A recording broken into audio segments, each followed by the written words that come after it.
सदर कोतवाली जगदीशपुर स्थित सरस्वती शिशु मंदिर के आचार्य यशवंत प्रताप सिंह ने संघ के जिला प्रचारक और विभाग प्रचारक पर जबरिया राम मंदिर के नाम पर चंदा मांगने और अमानवीय व्यवहार करने का गंभीर आरोप लगाया है। आरोप है कि राम मंदिर निर्माण कार्य के लिए चंदा वसूल करके जमा न करने पर विद्यालय की उपस्थिति पत्र पर उपस्थिति दर्ज नहीं किए जाने की धमकी दी गई है, जिसे लेकर पीड़ित आचार्य ने जिलाधिकारी से गुहार लगाते हुए कहा कि यदि हमें न्याय नहीं मिला तो हम कोर्ट का दरवाजा खटखटाएंगे। यशवंत प्रताप सिंह सलीमपुर से मैं बिलोंग करता हूँ और सरस्वती शिशु विद्या मंदिर जगदीशपुर में आचार्य हूँ। जी, क्या घटना घटी आपके साथ? क्या हुआ? आप डीएम साहब को एप्लीकेशन दिया?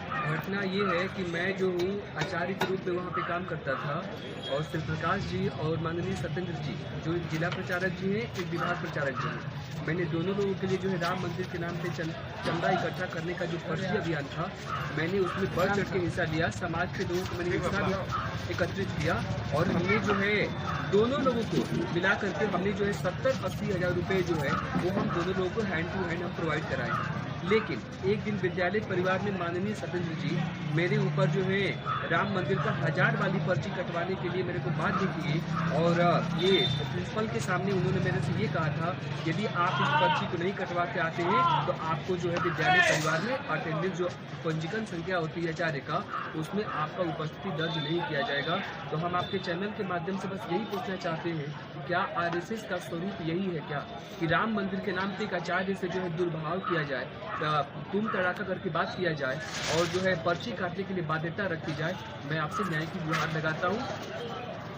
जी, मतलब आप जिस विभाग पर आप आरोप लगा रहे हैं व्यवहार का, तो उसके लिए आप क्या कहेंगे? उनके आप क्या डीएम साहब के पास गए तो क्या उनका आश्वासन चाहते हैं डीएम साहब के? हम डीएम साहब से आश्वासन चाहते हैं कि जो राम मंदिर के नाम पे जो जिला प्रचारक सत्येंद्र जी ने जो मेरे तुम तो कार्रवाई चाहते हैं, जो हम मैं कार्रवाई चाहता हूं और ये भी चाहता हूं कि मैंने कोरोना काल से लेके अभी तक जो हमने घर से एक्सपेंस एफोर्ड करके हमने विद्यालय परिवार के लिए जो काम किया था, तो मेरा विगत जो 8 महीने का पेमेंट जो मेरा बाकी है उससे मुझे दिलाया जाए। मेरी मेहनत की पूंजी है, मैं उसे हासिल करना चाहता हूँ।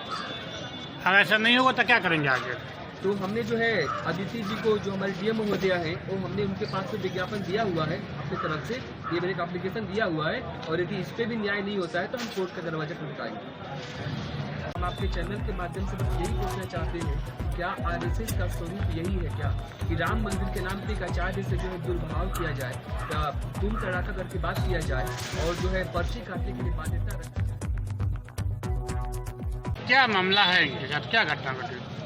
मामला है, ये पीड़ित के रूप में मेरे पास आए और मुझे बताया कि राम मंदिर के नाम पे पर्ची काटने का अभियान हमारे विद्यालय द्वारा चलाया जा रहा था, जिसमें मुझे 100 रुपये की 3-4 गड्डियाँ दी गई थी और 1000 रुपये के भी 3-4 गड्डियाँ मुझे दी गई थी काटने के लिए।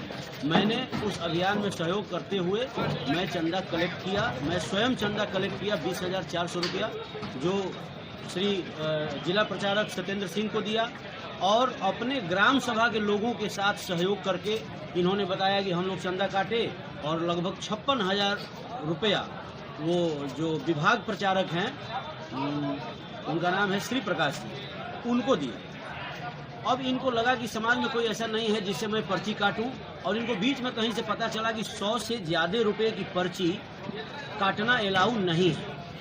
उससे ज़्यादा का जो है पर्ची अगर कोई काटता है तो वो पर्ची फर्जी है। तो इस स्थिति में इन्होंने सोचा कि अब जितना हो गया गलत हो गया, मैं राम के नाम पे कुछ गलत नहीं करना चाहता हूँ, अब मैं पर्ची आगे नहीं काटूँगा। अब यही गए तो सोचे कि जो है वो मैं विद्यालय को दे के अपना काम निपटा लूँ, लेकिन विद्यालय द्वारा ऐसा नहीं किया। विद्यालय और कुछ 1000 की पर्चियाँ इनको देना चाहा कि आप वो पर्ची कटवाइए और ला करके मुझे जो आपने श्री प्रकाश सिंह को जो 56,000 रुपया दिया है उससे ज़्यादा आप मेरे विद्यालय में जमा करिए, क्योंकि आप मुझे मेरे विद्यालय में पढ़ाते हैं और मेरे विद्यालय से तनख्वाह पाते हैं। इन्होंने कहा कि सर 100 रुपये से अधिक की पर्चियाँ काटना अलाउ नहीं है, ये गलत काम हो रहा है, मैं नहीं करूँगा। तो उन्होंने विद्यालय के प्रिंसिपल से कहा कि कल से इनकी उपस्थिति पंजिका पे इनकी हस्ताक्षर नहीं होगी और इनको विद्यालय से बाहर निकाल दीजिए। अगर ये पर्ची नहीं काटते हैं तो इनको विद्यालय से बाहर निकालिए, अगर पर्ची काटते हैं तो इनको विद्यालय में एज ए अध्यापक रखा जाए। ये विद्यालय से उसी दिन वापस चले आए, कुछ पर्ची और कुछ पैसा इनके पास बचा हुआ था।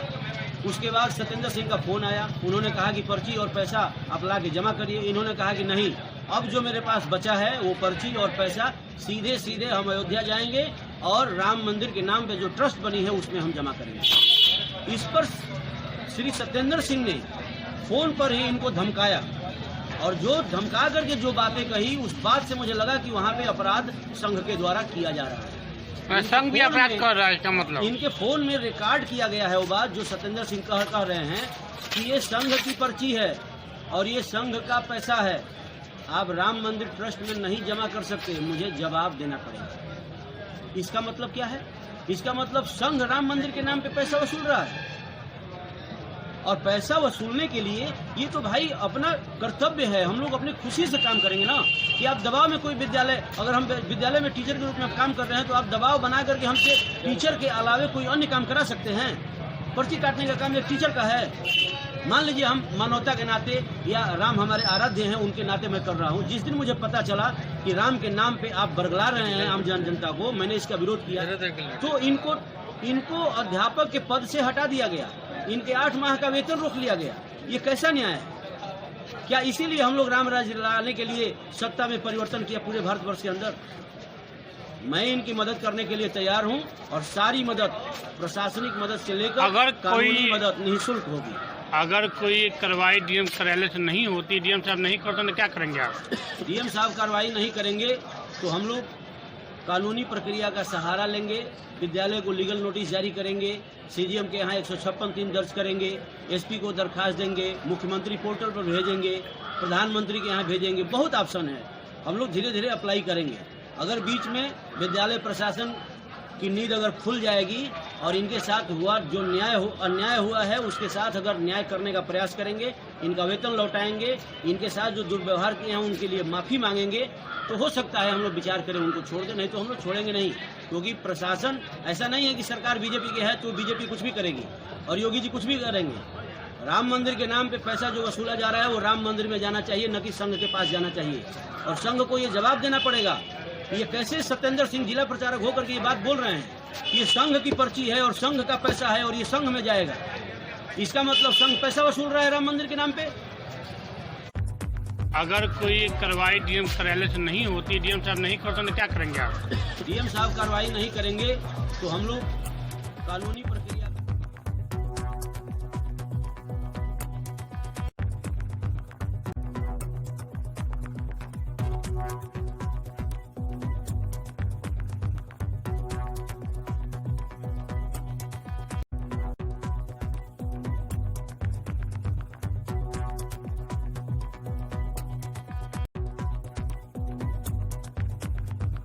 चाहते हैं। क्या आरएसएस का स्वरूप यही है क्या कि राम मंदिर के नाम पे एक आचार्य से जो है दुर्भाव किया जाए, तुम तड़ाका करके बात किया जाए और जो है पर्ची काटने के लिए बाध्यता रखी जाए?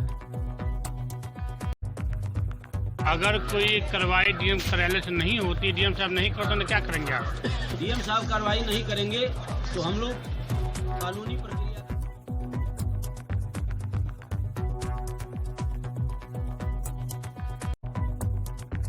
सर्कल ऐप, अपने शहर का अपना ऐप।